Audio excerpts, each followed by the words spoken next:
Je m'appelle Margot, et à 42 ans, j'ai enfin trouvé la paix dans ma vie. Ça n'a pas été facile d'en arriver là, surtout après avoir perdu Thomas, mon mari, emporté par un cancer il y a 3 ans. Nous étions ensemble depuis 15 ans, et il m'arrive encore, certains matins, de chercher sa présence à côté de moi dans le lit. Thomas m'a tout laissé. Notre grande maison en banlieue résidentielle et environ 650 000 € d'économie et de placement. Je sais que ça peut paraître beaucoup, mais j'échangerai chaque centime pour le ravoir à mes côtés. Malgré tout, je me suis construite une vie confortable. Je suis responsable des ressources humaines dans une entreprise technologique du centre-ville et j'ai appris à apprécier ma propre compagnie. Mes parents, en revanche, pensent que ma vie est vide. Maman dit que je me laisse aller et papa hoche, la tête en approuvant tout ce qu'elle dit.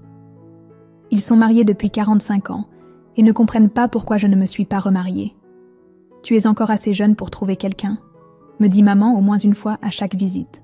Et il n'est pas trop tard pour avoir des enfants, tu sais, il y a des options de nos jours. Je leur rends visite une fois par mois, toujours le dimanche.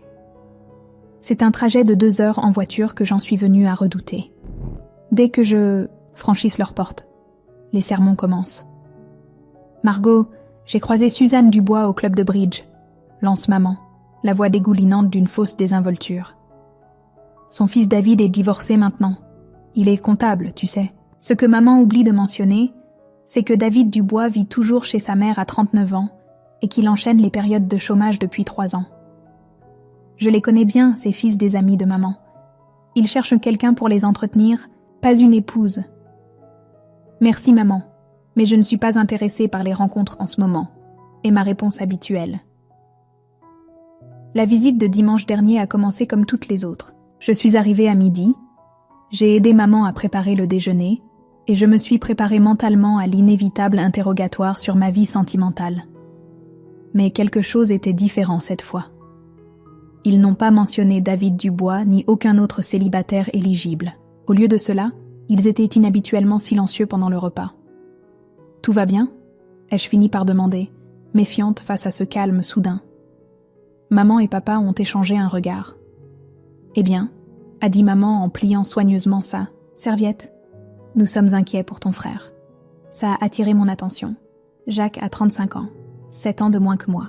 Contrairement à moi, Jacques avait suivi le chemin traditionnel. Marié à Vanessa il y a 3 ans. Mes parents adoraient Vanessa dès le premier jour.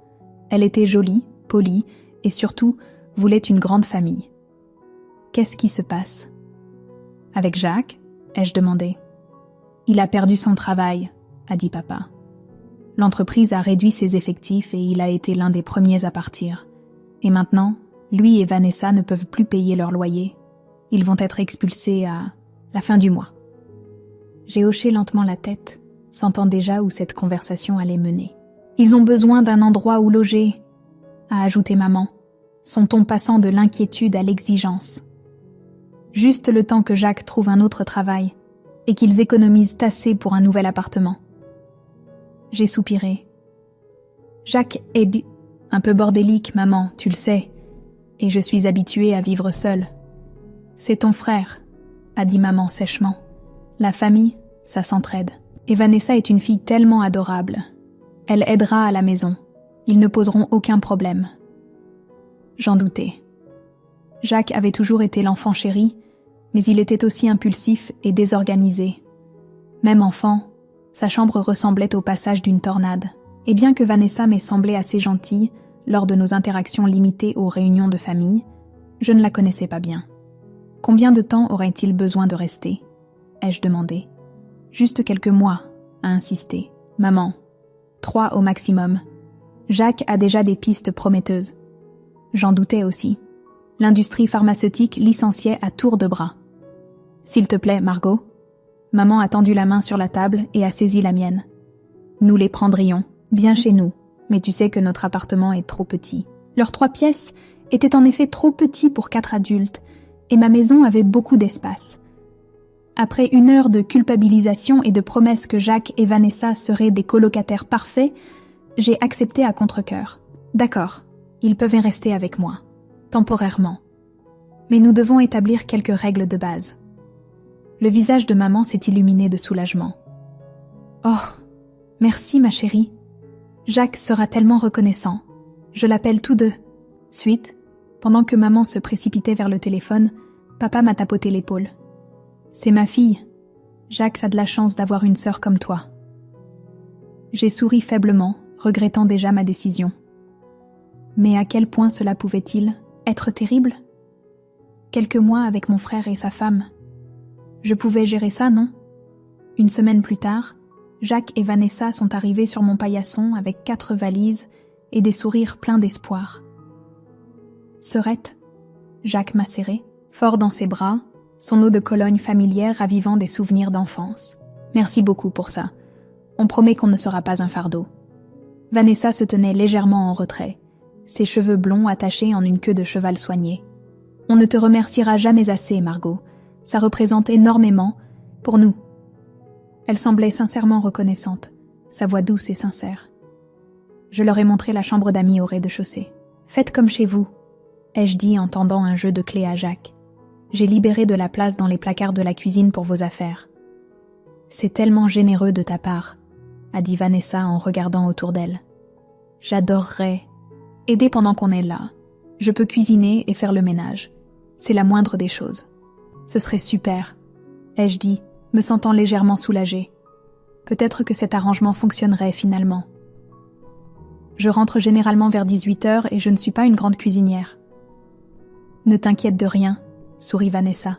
« Je m'occuperai du dîner tous les soirs. » Nous avons mis en place un arrangement simple. J'achèterai les courses pour nous 3 et ils s'occuperaient de la cuisine et du ménage jusqu'à ce qu'ils trouvent du travail. Je leur ai aussi demandé de faire attention aux charges. Thomas et moi avions installé des thermostats connectés et un éclairage LED dans toute la maison pour maintenir des factures raisonnables, et je voulais que ça continue. Les premières semaines furent étonnamment agréables. Je rentrais à la maison pour trouver de délicieux repas faits maison. Vanessa était une excellente cuisinière et une maison propre. Jacques passait ses journées à chercher du travail et Vanessa gérait tout le reste sans problème. J'ai même commencé à apprécier d'avoir de la compagnie après des années de vie seule. Environ un mois après le début de notre cohabitation, j'ai remarqué que les choses commençaient à changer. Les dîners chauds qui m'attendaient, quand je rentrais, devenaient moins fréquents. La maison n'était plus aussi impeccable qu'avant. Un mardi, je suis rentrée pour trouver la cuisine intacte depuis le petit déjeuner, la vaisselle encore dans l'évier. Je me suis fait un sandwich et me suis assise pour manger seule. Vers 19h30, Jacques et Vanessa sont enfin rentrés. « Oh, tu as déjà mangé ?» dit Vanessa, me jetant à peine un regard alors qu'elle posait ses sacs de courses sur le comptoir. « Oui, j'ai pensé que vous étiez occupé, » ai-je répondu, essayant de garder un ton neutre. « Tout va bien ?» Jacques ouvrit le frigo et attrapa une bière. On faisait juste quelques courses. J'ai remarqué que les sacs de Vanessa provenaient de magasins de luxe où je ne pouvais pas me permettre de faire du shopping régulièrement, même avec mon salaire confortable. Je me suis demandé comment ils pouvaient se permettre des virées, shopping, alors qu'ils ne pouvaient pas payer leur loyer. Le lendemain soir, c'était similaire. Pas de dîner préparé et la maison en désordre. Quand ils sont enfin arrivés, j'ai décidé de demander directement. Je pensais qu'on avait un accord sur le dîner et le maintien de la propreté de la maison, ai-je dit en réchauffant des restes au micro-ondes. Vanessa soupira de façon théâtrale. J'ai été super occupée ces derniers temps. Je lance une entreprise avec des amis. On s'est réunis ici pendant la journée pour tout planifier. Ici, vous avez fait venir des gens chez moi ? J'ai senti une pointe d'agacement. C'est juste quelques amis, haussa les épaules Vanessa. Il nous fallait un endroit pour nous réunir.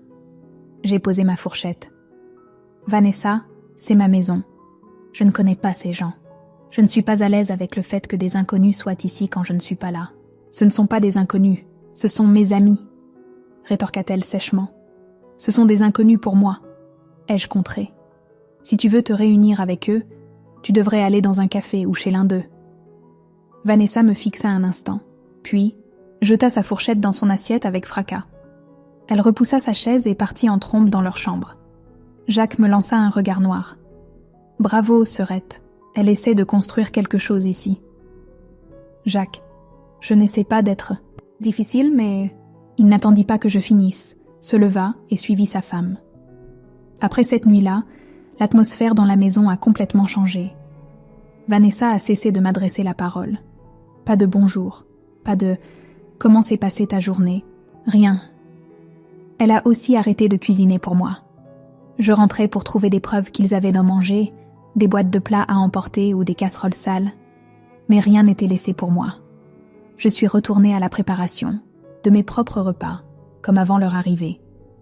2 mois après leur installation, je commençais à me sentir comme une étrangère dans ma propre maison. Un soir, je les ai trouvés affalés sur le canapé de mon salon, regardant la télévision et partageant une grande pizza. Ils ne m'en ont pas proposé. J'ai décidé qu'il était temps d'avoir une autre conversation.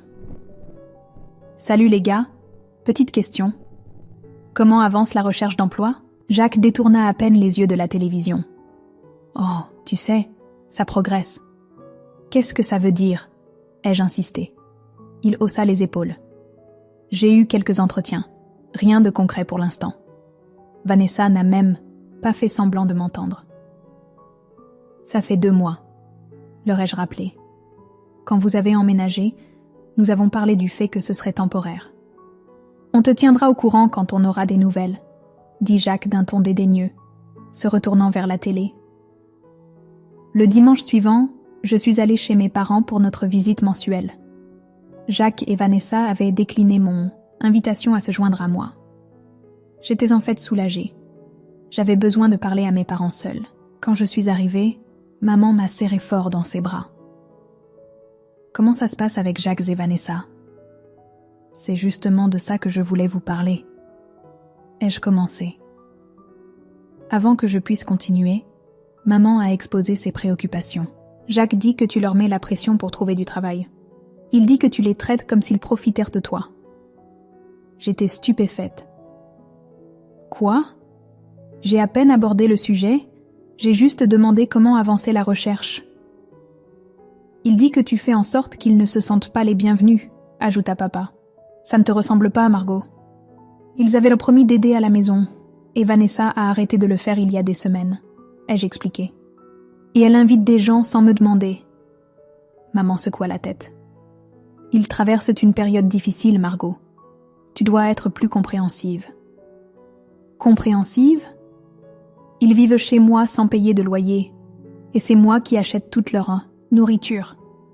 Je sentais ma frustration monter. C'est la famille, dit papa fermement. La famille se soutient. J'ai réalisé qu'il ne servait à rien de discuter.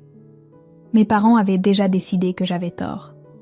J'ai changé de sujet et nous avons eu un dîner inconfortable avant que je ne rentre chez moi. En arrivant dans mon allée, j'ai remarqué une voiture inconnue garée à ma place. Intriguée, je me suis garée dans la rue et suis entrée.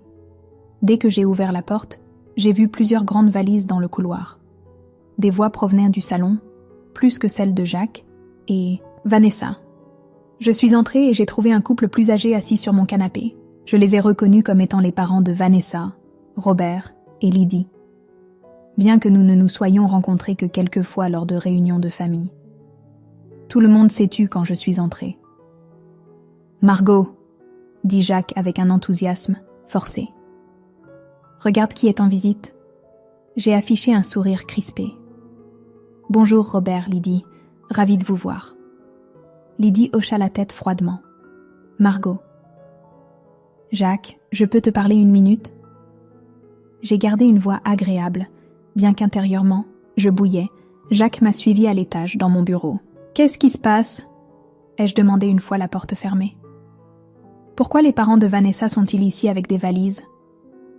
Jacques passa nerveusement une main dans ses cheveux. « Ils sont juste en visite pour 1 semaine. Ils sont en route pour la Côte d'Azur pour voir le frère de Vanessa. Et tu n'as pas pensé à me demander avant de les inviter à rester chez moi ?» Je sentais ma voix monter.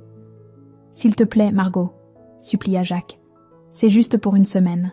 Ils seront partis avant que tu t'en rendes compte. » J'ai pris une profonde inspiration. « C'est exactement de ça que je parlais, Jacques. C'est ma maison. Tu ne peux pas simplement inviter des gens à rester ici sans me demander. » « Je sais, je suis désolée, dit-il. Mais ils sont déjà là. Qu'est-ce que tu veux que je fasse? Les envoyer à l'hôtel? J'ai fixé le visage suppliant de Jacques et me suis sentie céder à nouveau. D'accord. 1 semaine. Mais c'est tout. Le visage de Jacques s'illumina. Merci, sœurette, tu es la meilleure. En redescendant, j'ai remarqué que Vanessa avait préparé le dîner. Soudainement, elle redevenait serviable maintenant que ses parents étaient là. Nous nous sommes tous assis pour dîner, et j'ai essayé d'être polie malgré mon irritation. Alors, Margot, commença Lydie, la mère de Vanessa. C'est une très belle maison. Combien de chambres avez-vous dit qu'elle avait? 4, ai-je répondu entre 2 bouchées. Et vous vivez ici toute seule? Demanda Robert, son père. Oui. Thomas m'a tout laissé quand il est décédé. Je n'aimais pas discuter de mes finances avec des gens que je connaissais à peine. Une si grande maison pour une seule personne, remarqua Lydie. Comment gérez-vous l'entretien? Je me débrouille très bien, ai-je dit sèchement. Lydie échangea un regard avec Robert. Vous savez, si j'avais une maison de cette taille, je la vendrais probablement. Trop d'espace pour une personne, et l'argent pourrait aider d'autres membres de la famille. J'ai failli m'étouffer avec mon eau. Excusez-moi? Je veux dire, vous pourriez vendre cet endroit, donner la moitié à votre frère pour que lui et Vanessa puissent acheter leur propre maison, et vous pourriez prendre quelque chose de plus approprié à votre situation. L'audace me laissa sans voix un instant. Jacques avait l'air mal à l'aise, fixant son assiette. Quand vous aurez une maison comme celle-ci, ai-je finalement dit à Lydie, en gardant ma voix égale, vous serez libre de la vendre et de donner l'argent à vos enfants. Ceci est ma maison, et je n'ai aucune intention de la vendre. Un silence gêné s'installa à table. Lydie pinça les lèvres, et Vanessa me lança un regard venimeux. Nous avons terminé le dîner avec un minimum de conversation. La semaine suivante fut atroce. Chaque fois que j'entrais dans une pièce, la conversation s'arrêtait brusquement. Lydie et Robert posaient des questions indiscrètes sur mes finances, mon travail et ma vie personnelle. Ils traitaient ma maison comme un hôtel, laissant des serviettes mouillées sur le sol de la salle de bain et de la vaisselle dans l'évier. Je comptais les jours jusqu'à leur départ. Vendredi ne pouvait pas arriver assez vite. Quand vendredi est enfin arrivé, j'ai senti un poids s'enlever de mes épaules en rentrant du travail. Bientôt, ce ne serait plus que moi, Jacques et Vanessa, ce qui n'était toujours pas idéal, mais mieux que d'avoir les parents de Vanessa en plus. En tournant dans ma rue, j'ai répété ce que j'allais dire à Jacques. Il était temps d'avoir une conversation sérieuse sur leur recherche d'emploi et un calendrier de déménagement. 3 mois s'étaient écoulés et ils ne montraient aucun signe de départ. Je me suis garée dans mon allée et me suis dirigée vers ma porte d'entrée. Quand je l'ai ouverte, je me suis figée. Plusieurs de mes valises étaient dans le couloir. Confuse, j'en ai ouvert une. À l'intérieur se trouvaient mes vêtements, pliés à la hâte et entassés. Mes articles de toilette étaient fourrés dans une poche latérale. J'ai entendu des voix venant du salon et je suis entrée, le cœur battant. Jacques, Vanessa et ses parents étaient regroupés, regardant ce qui semblait être une liste d'invités. « Qu'est-ce qui se passe ?» ai-je dit fort. « Pourquoi mes affaires? Sont-elles emballées ?» Ils ont échangé des regards. Personne n'a parlé pendant un moment. Finalement, Vanessa haussa les épaules. « Nous organisons la fête pour le 35e anniversaire de mariage de mes parents. Leurs proches arrivent demain. » Ici, dans ma maison. Je n'arrivais pas à croire ce que j'entendais. « C'est juste pour le week-end, » dit faiblement Jacques. « Et où suis-je censée aller ?» ai-je exigé. « On pensait que tu pourrais rester à l'hôtel, » dit Vanessa nonchalamment. « Ou chez tes parents. On a besoin de la place pour les invités. » Je les ai regardés, abasourdis. Ils avaient emballé mes affaires et prévoyaient de me mettre à la porte de ma propre maison pour une fête dont on ne m'avait même pas parlé. « C'est ma maison, » ai-je dit lentement, ma voix tremblant de colère. « Vous ne décidez pas qui? Reste ici ou qui part? Si quelqu'un va à l'hôtel, ce sont vos proches. » « Ne sois pas ridicule, » se moqua Lydie. « On ne peut pas demander à la famille de rester à l'hôtel. » Mais vous pouvez me demander de quitter ma propre maison. J'étais incrédule. C'est juste pour un week-end, dit Vanessa d'un ton dédaigneux. Ne sois pas si égoïste. Égoïste? J'ai presque crié le mot. Je vous ai laissé vivre ici sans payer de loyer pendant 3 mois. J'ai acheté vos courses, payé toutes les charges et supporté votre manque total de respect pour ma maison et ma vie privée. Tu fais du cinéma. Vanessa leva les yeux au ciel. Je veux que tes parents soient sortis de ma maison d'ici demain, ai-je dit fermement. Et il n'y aura pas de fête ici. Lydie haleta. Vous ne pouvez pas faire ça. Nous avons déjà invité tout le monde. Regardez-moi faire, ai-je dit froidement. Je me suis tournée vers Jacques. J'attendais mieux de toi. Jacques eut au moins la décence d'avoir l'air honteux. Mais il ne dit rien pour me défendre. Je suis montée dans ma chambre, j'ai claqué la porte et j'ai appelé ma mère. Mes mains tremblaient tellement que j'avais du mal à composer le numéro. Maman, ai-je dit quand elle a répondu. Jacques et Vanessa essayèrent de me mettre à la porte de ma propre maison pour le week-end afin que les parents de Vanessa puissent organiser une fête d'anniversaire ici. Il y eut une pause. Jacques a mentionné quelque chose à propos d'une petite réunion, dit-elle prudemment. Tu étais au courant? Je n'arrivais pas à y croire. Eh bien oui, ça me semblait raisonnable. C'est juste pour un week-end, Margot. J'ai eu l'impression d'avoir reçu une gifle. C'est ma maison. Maman, ils ne m'ont même pas demandé. La famille, ça s'entraide, répéta-t-elle, son refrain familier. Pourquoi ne resterais-tu pas avec nous pour le week-end? Ça te ferait une pause de toute cette tension. À cet instant, j'ai réalisé que mes parents étaient complices de toute cette situation. Ils avaient su depuis le début et approuvé le comportement de Jacques et Vanessa. Je dois y aller, ai-je dit, et j'ai raccroché. Je me suis assise sur mon lit, essayant de comprendre ce qui se passait. Ma propre famille essayait de prendre le contrôle de ma maison, et mes parents les soutenaient. Je me sentais trahie et en colère. Mais surtout, je me sentais déterminée. Je me suis réveillée tôt le samedi matin, l'esprit clair et avec un plan. J'ai écouté attentivement et n'ai rien entendu. La maison était silencieuse. J'ai vérifié mon téléphone. 7h15. Parfait. J'ai jeté un coup d'œil par la porte de ma chambre. Le couloir était vide. J'ai descendu les escaliers sur la pointe des pieds et confirmé ce que j'avais espéré. Jacques, Vanessa et ses parents étaient matte partis faire les courses pour la fête. C'était ma chance. La nuit dernière, après notre confrontation, j'avais fait semblant de céder.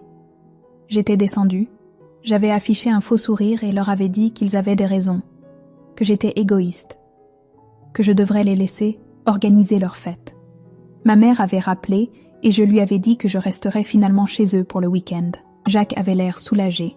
Vanessa semblait suffisante et ses parents triomphants. Ils croyaient avoir gagné. Ils ne se doutaient pas de ce qui allait suivre. Dès qu'ils sont partis ce matin-là, je suis passée à l'action. J'ai appelé un serrurier ouvert 24h24 que j'avais trouvé en ligne la nuit précédente.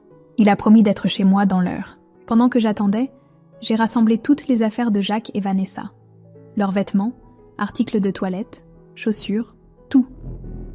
J'ai fait de même avec les affaires de Lydie et Robert. Je les ai toutes rangées soigneusement dans leurs valises et sacs de voyage. Le serrurier est arrivé à 8h30. À 10 toutes les serrures de ma maison avaient été changées. J'ai payé Michel, les remercié chaleureusement, et j'ai traîné toutes les valises dehors, sur la pelouse devant la maison.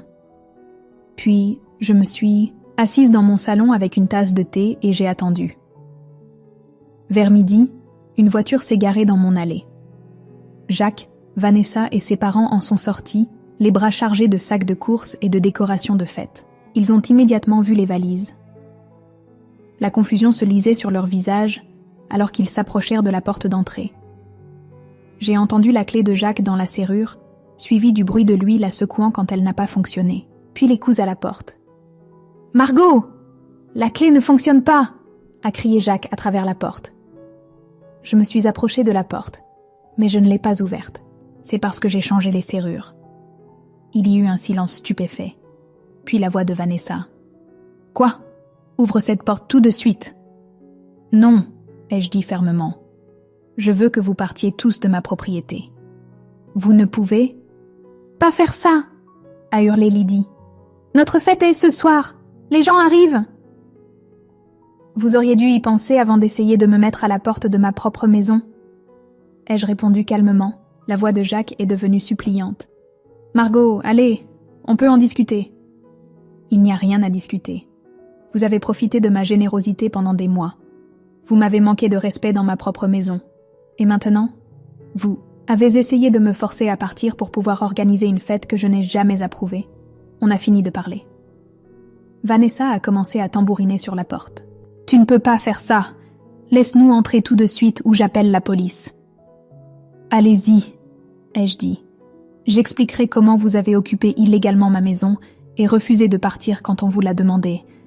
Je suis sûre qu'ils seront très intéressés. » Jacques a essayé une approche différente. « Serette, s'il te plaît, où est-ce qu'on est censé aller ? » Ce n'est plus mon problème. Vous avez eu 3 mois pour trouver une solution. Le temps est écoulé. Lydie pleurait maintenant, se lamentant sur son anniversaire de mariage gâché. Robert essayait de la calmer. Vanessa était passée des coups de poing aux coups de pied sur la porte. « Si vous endommagez ma propriété, j'appellerai la police. » L'ai-je prévenu. Les coups de pied ont cessé. « Maman et papa vont entendre parler de ça, » a menacé Jacques. « J'en suis sûre, » ai-je répondu. « Maintenant, s'il vous plaît, partez avant que j'appelle les autorités. » Il y eut d'autres disputes, supplications et menaces, mais je suis restée ferme. Finalement, je les ai entendus charger leurs valises dans leur voiture. J'ai regardé par la fenêtre alors qu'ils s'éloignaient, Jacques et Vanessa dans une voiture, Lydie et Robert dans une autre. Comme prévu, mon téléphone a commencé à sonner presque immédiatement. Le nom de ma mère s'est affiché à l'écran. J'ai refusé l'appel. Puis est venue une avalanche de SMS. « Maman. Qu'est-ce que tu as fait ? Jacques dit que tu les as mis à la porte. » « Papa. Appelle-nous immédiatement, jeune fille. » J'ai éteint mon téléphone, me suis préparé une autre tasse de thé et me suis assise dans le calme paisible de ma maison pour la première fois depuis des mois. Les messages ont continué à affluer les jours suivants. Mes parents ont appelé et envoyé des SMS sans cesse. Leurs messages devenaient de plus en plus furieux, me traitant de cruelle, d'égoïste et de sans-cœur. Jacques a envoyé un long SMS disant qu'il coupait les ponts avec moi pour toujours. Je n'ai répondu à aucun d'eux. Après une semaine, j'ai finalement rallumé mon téléphone pour de bon. Le flot de messages s'était tari. J'ai appris par ma cousine Émilie que Jacques et Vanessa avaient emménagé chez mes parents. Apparemment, le discours de mes parents avait rapidement changé lorsqu'ils ont dû faire face au comportement et aux exigences de Jacques et Vanessa au quotidien. Émilie m'a dit que mes parents avaient donné un ultimatum à Jacques et Vanessa, trouver du travail dans les 2 mois et économiser suffisamment pour leur propre logement, où ils devraient repartir. Je n'ai pas pu m'empêcher de sourire devant l'ironie de la situation. Cela fait 1 mois que j'ai changé mes serrures. Mes parents ne me parlent toujours pas, et honnêtement, ça me va. Ce silence a été réparateur. Fini les sermons sur mes choix de vie, fini les pressions pour que je rencontre des hommes qui ne m'intéressent pas, fini la culpabilisation sur le fait de ne pas avoir d'enfants. J'ai redécouvert la paix de mon foyer. J'ai reconquis mon espace et mes limites. Certains pourraient me traiter d'égoïste pour ne pas avoir laissé ma famille me marcher dessus, mais j'appelle ça le respect de soi. Peut-être qu'un jour nous nous réconcilierons. Peut-être que mes parents réaliseront que leur enfant, Chéri, n'est pas si parfait après tout. Peut-être que Jacques grandira et assumera la responsabilité de sa propre vie au lieu d'attendre qu'on lui tende la main. Peut-être que Vanessa apprendra que la famille n'est pas une ressource à exploiter, ou peut-être pas. Quoi qu'il en soit, j'en ai fini d'être la bonne poire de la famille. Le week-end dernier, j'ai repeint la chambre d'amis d'un jaune vif et joyeux qui me fait sourire chaque fois que je passe devant. J'ai recommencé à organiser des dîners pour mes amis, chose que j'avais arrêtée quand Jacques et Vanessa avaient emménagé. Je vis ma vie selon mes propres termes. Ce n'est peut-être pas la vie que mes parents envisageaient pour moi, sans mari, sans enfant, juste moi et ma grande maison. Mais c'est ma vie. Et après m'être défendue, après avoir enfin fixé des limites que même ma famille n'a pas pu franchir, J'en suis fière. Fin de l'histoire.